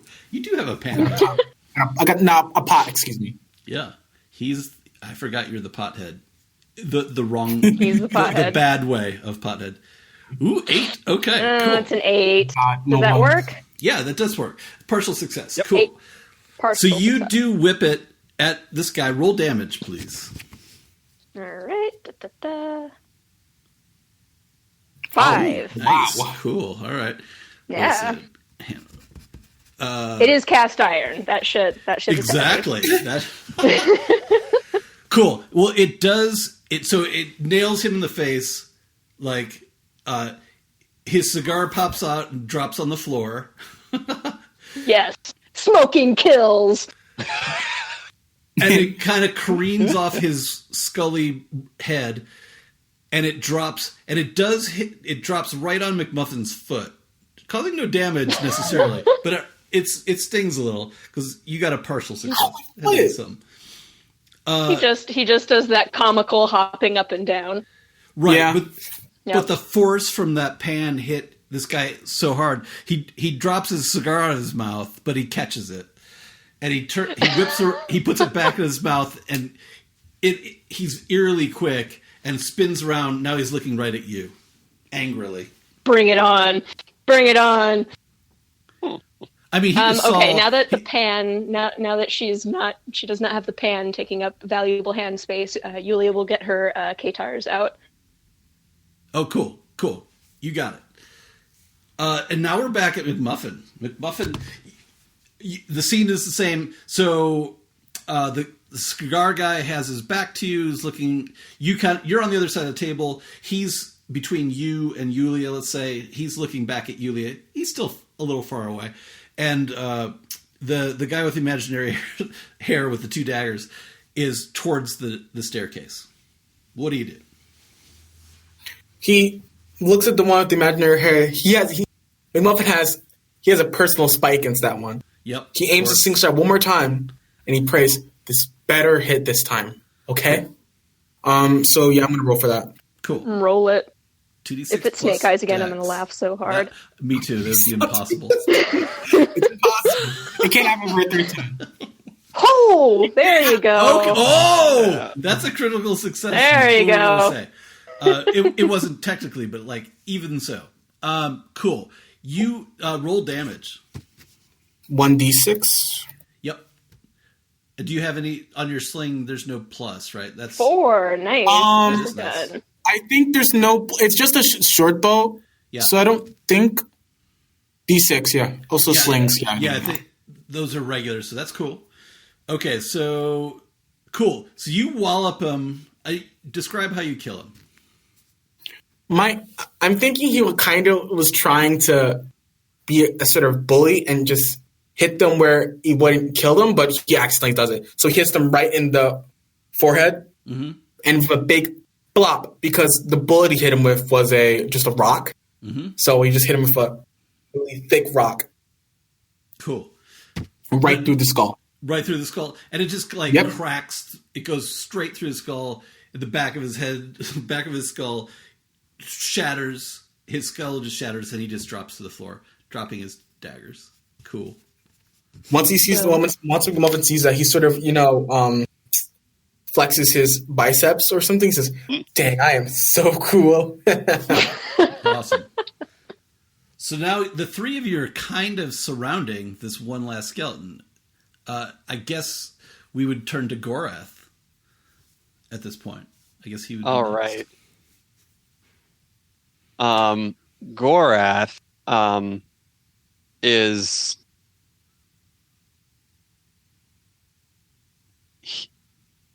which one would he do? I think Gorath is still like in a wrestling mood. He hasn't taken any damage, so for Gorath, he's kind of just having fun. He finds this to be terribly fun. So he's just going to straight up like leap, tackle the remaining skeleton. Awesome. I kind of think about clothesline for some reason. Now that is athletics. So there you go. For sure. And roll. So like, are you trying to body slam him? What are you doing? I'm trying just a full on tackle. Like I'm just going to like lunge myself fully, just like the worst like the most gruesome NFL tackles that you've ever seen. Like just. But is this more for full weight? Like you're trying to grapple him, or you're like taking him into the edge of the table or something, or to the ground? To the ground, probably. Cool. And not to grapple, but to harm. Yes. I mean, cool. Initially, once he gets him on the ground, then it's grappling. Okay. But this would be to impact the ground. I would say just a straight up D6. Let's roll it. Well, there you go. Cool. But let's say, in addition, hold on, I got to mark that. That you now have him pinned, right? You fall on him, and he's bony. It could probably kind of hurt a little bit. I think it's Yulia. Yulia, you are up. All right. Well, I'm assuming that since Gorath has him pinned, now would be the opportune time. Let's see. What parts of him are visible? What parts of the skeleton are accessible under I would say Gorath? Gorath, how do you have him held down? You tell me. I'd probably because I would probably do the whole going for the lower center of gravity. So I probably would have gone for his abdomen/waist to get him down. So I would probably be on his lower half. Yep. Okay. Sounds like a headshot. With that, in that case, I think Yulia will rush forward and try to decapitate that skeleton. Cool. She's got the slicing weapon, so whatever's connecting his, withered ligaments together, I'll go ahead and slice at that with my dagger. I would say you don't even, because he's pinned. I mean, you can just hit him in the head. Just roll damage, D6. Okay, I'll do that. 3. Cool. Not terrible. No, that's great. So, you describe how you kill him. Are you going for just stabbing him through an eye socket, that kind of thing? You tell me. Oh no! I like I said, I'm going through between the neck vertebrae just to sever it, and I'm almost imagining it kind of like a golf swing, just because she's not in her right mind to actually wield the weapon effectively. So it's just this wild swing, and it kind of hits the head, and it goes flying off in one direction. Cool. And into a soup pot somewhere down the line. Or into someone's exactly. bowl. Yep. Cool. Yep. McMuffin says, "Score!" Yeah. 4! Cool. Just like the sports back home. Cool. With skeleton heads. That was fun. Sure, Gorath. That was a lot of fun. Can we do it again? I'm sure we will before this is over. I say plenty. Okay. I definitely want to take a quick look around and just assess the situation. The skeletons are no longer moving. They are not a threat anymore, correct? So why don't we take, because we went long on that, why don't we take a quick break, 5-10, and then we'll come back and we'll assess the room. How about that? Okay. That sounds good. All right. Cool. See you guys in 5. Let's play out this room. Okay. I want shinies. Like I said, I'm going straight for the table. Let's see what we got here. You mentioned vials and scrolls and all kinds of good stuff. Cool. How do you want me to do? You just want me to throw out what's on the table? I will say that Yulia specifically is looking at the more potentially magical items rather than necessarily the gold and the silver. So she's interested in trying to figure out what's in the vials, what are the scrolls. Cool. So, so there's a bunch of stuff. There's a hefty amount of loot on this table. Like there's a bunch of agate, which are like or agate. I don't know how Stones. Stones. There you see a silver flask. It's interesting. A couple of necklaces. The melted silver chains from poor burned B.A. Baracus. There's some tubes, like paper, like paper or cloth tubes containing something you don't know. There are definitely some leather tubes that you would assume would be scrolls. There's a little obsidian statue, various silver trinkets and coins. I want the shiny stuff. Cool. I nod of Gorath. Yeah, the shiny stuff sounds like fun.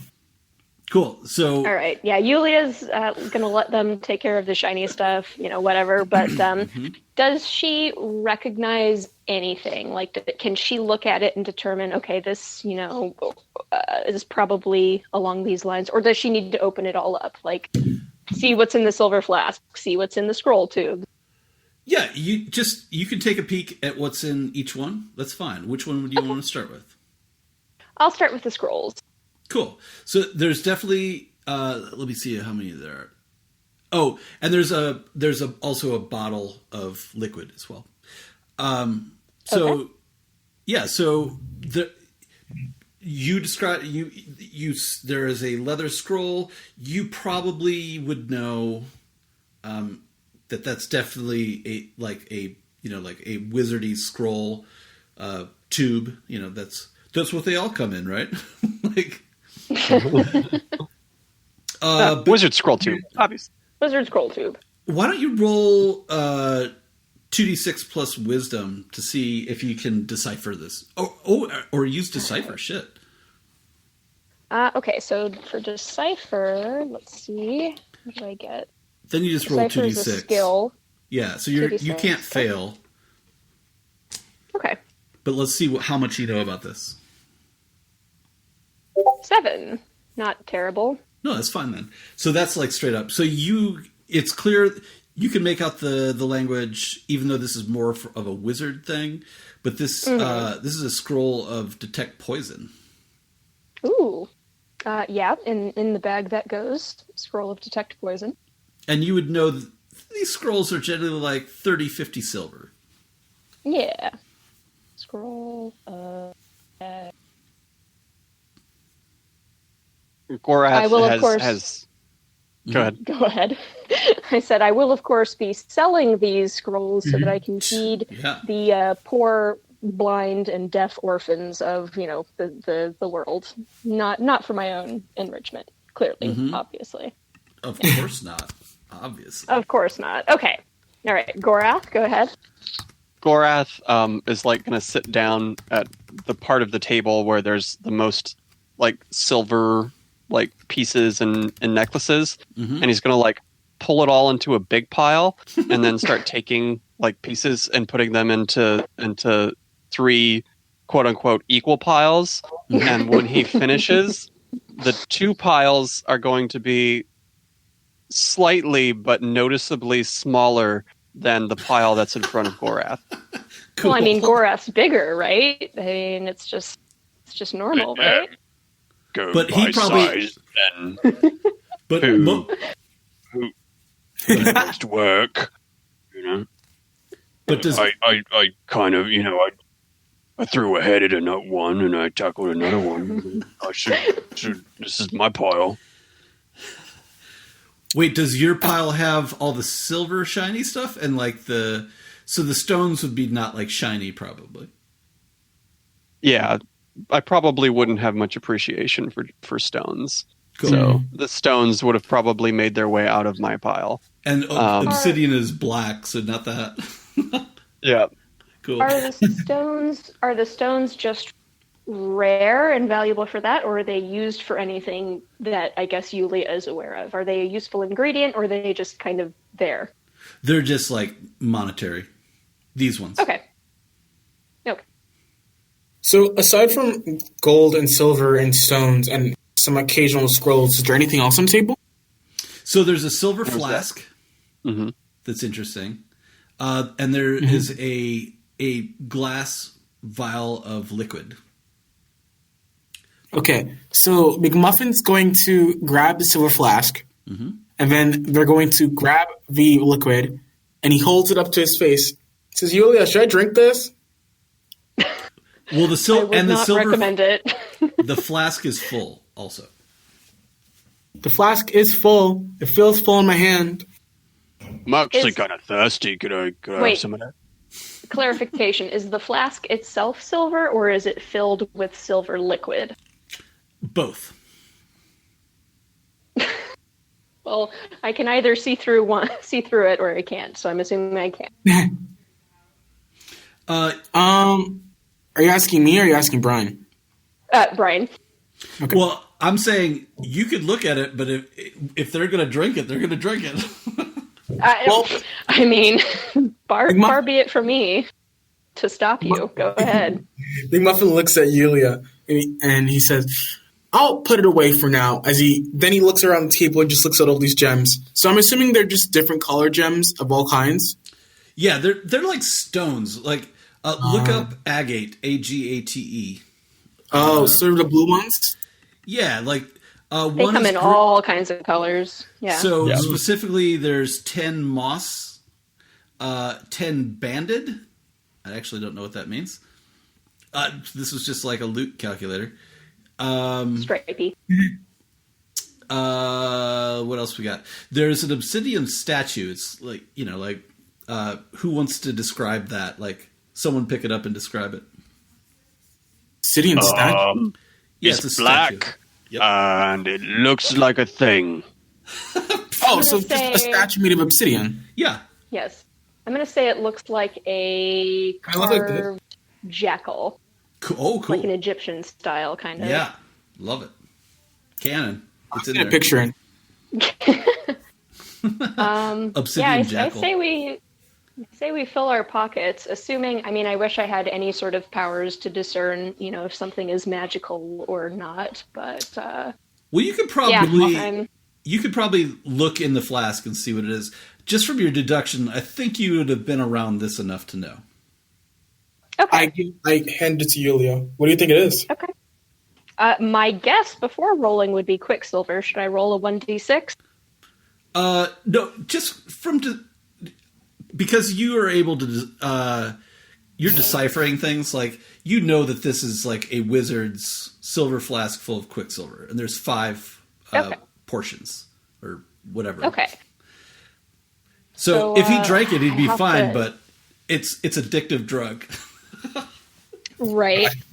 Let's see. It's a mild poison, so you definitely don't want to use it too much, as well as being an addictive drug. Yep. What does it do? What does it do? Oh, it's like a magical catalyst, I believe. Yeah, for wizards, you drink it. Is that it? Does it just... It's that and a drug. So I will tell him, that's it can be very useful in the right situations, but I would recommend saving it and only using it when you very much need to. That's why I'm thirsty. Put that away. So it's not water? No, not when you're thirsty. You can't drink it. Okay. I put it away in my luggage, in my backpack. And at this point, I think I just take all of the gems. I look at Yulia and say, well, if we don't know what anything's magical, why don't we just take all of it? I am A-okay with that plan. Yulia's like, all right, pack it up. You said that there was another flask or container of liquid that wasn't the silver. Did you say that? Yep. It's a glass. That? So that one, because it's not really decipherable, why don't you roll me 2d6 plus wisdom? Okay. And while she's doing that, can I take a couple of the skulls and make it so that I put them on my shoulder and they're like pauldrons? Hell yes, you can. All right, so that's an 8. So, at an 8, you know that it's definitely a potion, but you're not exactly sure what it does. So right. It's definitely magical. I will take it with me for further study. Okay.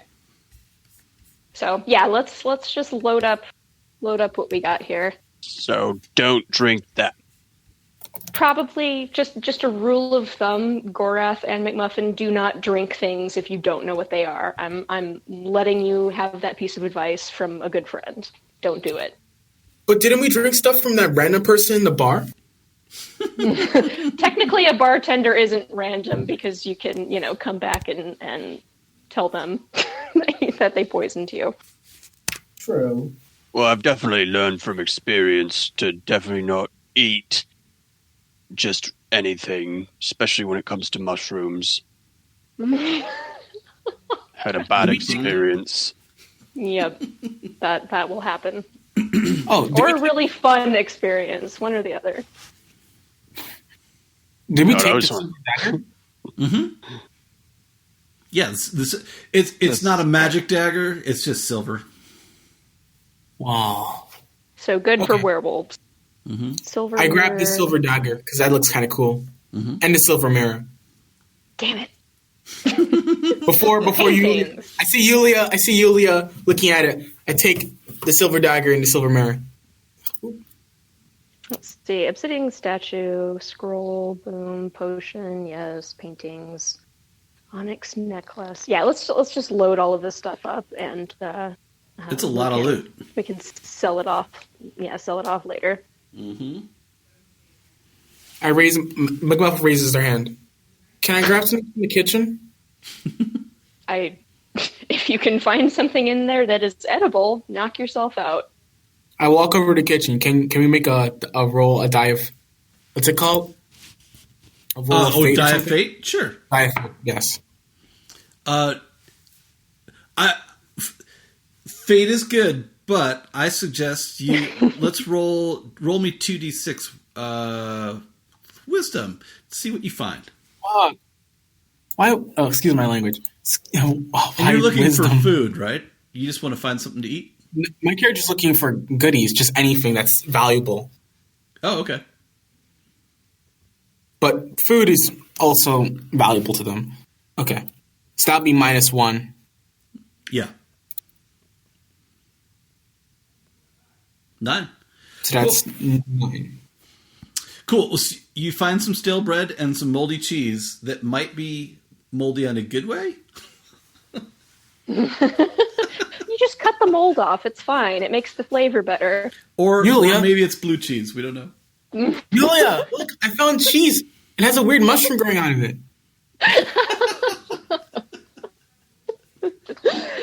Rambui? Well, all right.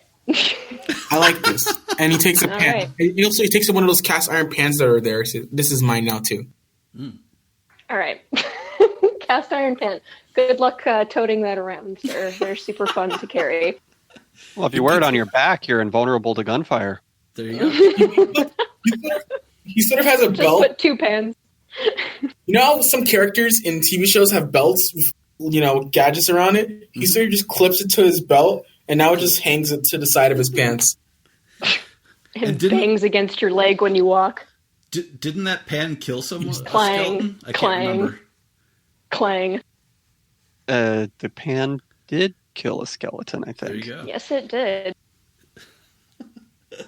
So it has skeleton, not blood on it. Skeleton scratches. Skeleton. Bone fragment. Cool. All right. So, do we want to continue, or do we want to sort of wait here for a bit, make something to eat, and rest? It's up to everyone else. Dinner. Or breakfast. Well, actually, McMuffin looks, hey, Gorath, Yulia, we actually never had dinner because, well, we were trying to set up camp, but that never happened. So I think this is the perfect time to do it. All right. Cool. Gorath will take one of the fingers from the skeletons and start picking his teeth with it. Well, that's good enough start. As I walk over to the stove, put down the cast iron, and I look through the cupboards. There has to be something in here, except from stale bread. Well, even if there's not, we have our rations, and now we have some less than fresh cheese to add for some interest. I'm gonna say you guys find a bag of like random nuts as well, and maybe dried fruit. So, because it is a kitchen, it definitely looks like it has not been used in a while, so that everything's going to be pretty old, right? But like there are some scraps of food that you could eat. Nice. All right. I'll start gathering the skeletons into a pile so that we can have a little fire. You're gonna burn bones. Made of burning skeletons. Yep. I'm assuming that this stove is it lit by electric or is it lit by what's it called? It's definitely not electric. Electric stoves and dungeon. Definitely not. I think what's the other type of stuff? It was lit by the thing that burned B.A. Baracus. Oh. So you're out of oil. Is there any more oil? Can we find any more? Or was that literally the only flask available? Do you got? Does anybody have like? Nobody has. I guess we didn't really go, and it was a one shot, so we didn't specifically do it. Like for buying like any kind of lighting, like torches, anything. I mean, there's definitely wood in here, so you could burn some wood if you have in the stove. The stove's going to be an old stove, right? Like it'd be this cast iron, whatever. I don't even see a flint or something like that listed in the equipment you can buy. I mean, torches. Crowbar. Yeah, conceivably. There's torches, but there's adventuring gear. Adventuring gear. Flint steel. You're right. Yeah. There we go. We could definitely say that you guys had that. Why would you have torches or a candle without something to light it with? Right? Yeah, I'm good with that. So you guys are welcome to. There's wood in here to burn. You could definitely burn wood in the stove. You don't need the oil. And cook whatever you want. You can make skeleton stew if you want, out of nuts and moldy cheese and bread. McMuffin looks at the bones. I don't know if we should be eating human bones. Gorath, I don't feel comfortable with that. How about we just use this cheese and this bread, and we can make a soup? And is there water? Yeah. Look around for a faucet. There's no faucet. But there is a not huge... the Top Chef kitchen. There's a big clay jug that has some water in it. Perfect. Really old water. Yeah. Really, really old water. I'm sure it's very all right, clean. This will be perfect. McMuffin grabs his pan, his pot, on his head, and he looks at Yulia. You don't mind a little bit of hair, right? Extra protein. Mm-hmm. Yeah, extra protein. As he puts it back on his head. Yeah, I actually won't use my hat. My hair looks bad today. As he goes back to grab the pot, puts it down, and he looks at all of his stuff. I have water, cheese, bread. Okay, we're good. Oh, I know a great recipe for water cheese bread. Sandwiches, right? Don't forget the nuts and berries, or the dried fruit, I should say. You can make almond milk. What type of nuts are they? Are they almonds or something? Just like a drop of almond milk.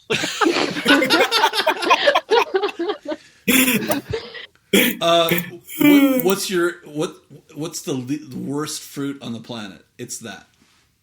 Durians. Wait. Yes, worst? Thank you. No, you're correct. Durian. Cool. It's dried durian, and let's say Brazil nuts. Brazil nuts. Sure, or walnuts, your choice. Or it's a nut mix. Gorath just takes one of those ridiculous nuts whole, like doesn't crack open the shell, and just mm-hmm. And he just eats it. Oh my god! Yep, just crunches right on it. Delicious. You should roll for damage to see if it hurts. roll for strength. You should roll for strength. Yeah. Roll for dental insurance coverage. Dental fortitude. Roll for dental fortitude. My teeth are strong. Yep. 10. Yeah. Well, while Gorath does that, I eventually figure out how to turn on this stove, and I pour in the water. What color does it come out in the pot? It comes out clear. You don't want to know. Okay. I think the stove should have a badge on it that's like GA, and it stands for General Arcana. There you go.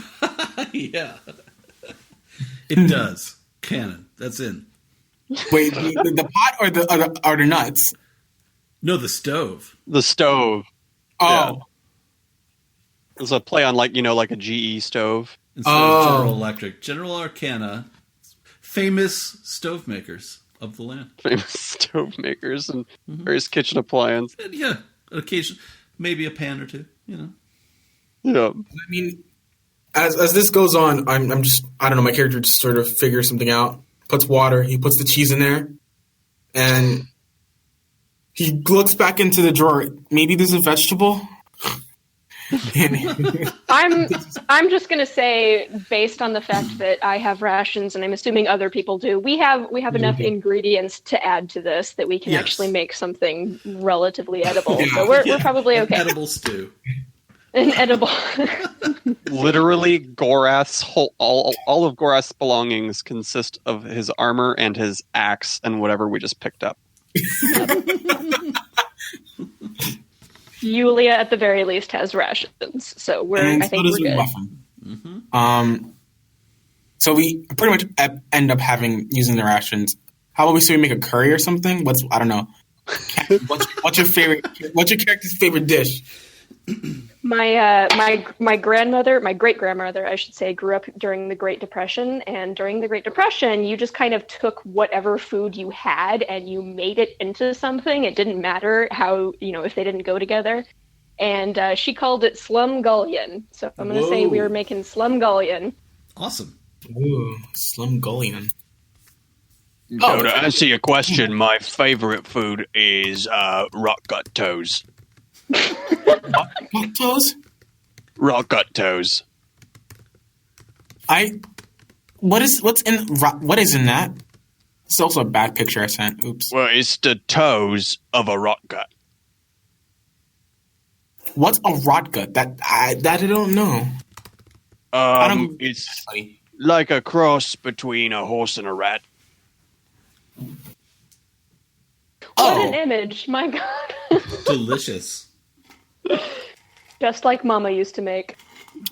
McMuffin, after maybe an hour of stirring, he comes back and he just shows them what he made. Is this it? Maybe this looks good? Oh, we totally have to roll for cooking. Nice. Shit. Where do we roll? What would I roll for that? Would it be? I think that would be. It's got to be not wisdom or charisma, maybe, or charisma. I mean, it could charisma. Please, yeah, charisma is a lot better for me. Intelligence, if you remembered a recipe, but I think you guys are making it up as you go. Yep. So I think that takes. Yep. I would go more charisma on that, unless someone objects. As my mom always said, this is in character. My mom always says, "I'm the best cook in the house." Don't you worry, y'all. Everything will be just okay. Everything will be great. Everything will be just okay. A 7 is exactly, I think, what this meal is going to be like. Appropriate. And that's kind of a gift. That's a gift, I would say. Oh my gosh. So I think McMuffin is clearly a decent cook. So you should add that to your character, because you made decent meal out of garbage. With cheese, with weird ass cheese, yeah, and some rations and some stale bread. Yeah, we end up making this slumgullion, and then afterwards, McMuffin decides to toast the bread to sort of give some crunch at the best of his ability. Right. So I'll use bones. Bones give a good crunch. You should definitely add good cook to your character sheet. I am doing that right now. That'd be fun. And in Gorath, while he's eating this just okay meal, will like exclaim loudly, and he's going to be like, "I've changed my mind. This is my favorite food." This has to be the best meal McMuffin. You've ever had. Gorath's like, I've never had something better. I don't know what you did with that stuff, but this is... I mean, are you sure it's not magical? Yulia, right? Is this not magical? You do use magic, right?